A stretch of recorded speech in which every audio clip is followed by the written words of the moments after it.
Hi guys, આજે આપણે બનાવવાના છીએ પૌવા. પૌવા બનાવવા માટે ડુંગળી, બટાકા, સિંગ, પૌવા અને કડી પત્તાની જરૂર પડશે.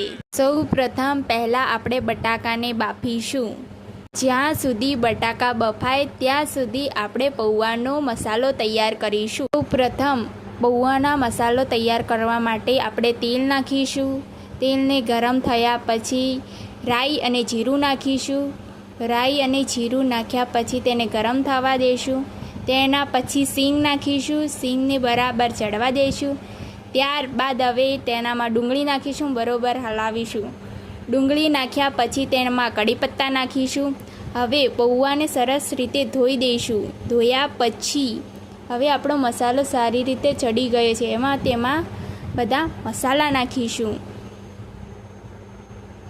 જેવા કે મરચું, મીઠું, હળદર, ગરમ મસાલો અને ધાણા જીરું પાવડર. એ મસાલાને ચડવા દઈશું. મસાલાને ચડ્યા બાદ તેમાં હવે પાણી ઉમેરીશું. પાણી ઉમેર્યા બાદ હવે તેને થોડીવાર ચડવા દઈશું. ત્યારબાદ તેમાં બટાકા ઉમેરીશું. બટાકા નાખ્યા બાદ હવે આપણો મસાલો તૈયાર થઈ ગયો છે.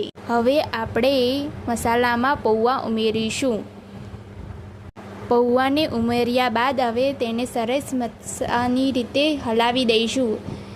તેની કણો ના રહેવી જોઈએ. સરસ રીતે હલાવી દઈશું. સરસ રીતે હલાયા બાદ હવે તમે જોઈ શકો છો કે કેવા સારી રીતે થઈ ગયા છે. હવે આપણા પૌવા સરસ રીતે તૈયાર થઈ ગયા છે. પૌવાનો કલર પણ ખૂબ સારો દેખાય છે. તમે જોઈ શકો છો કે કેવા સરસ પૌવા બનીને તૈયાર થઈ ગયા છે. જો તમને પણ આ રેસીપી ગમતી હોય તો લાઈક કરો, શેર કરો, સબસ્ક્રાઈબ કરો. Thank you.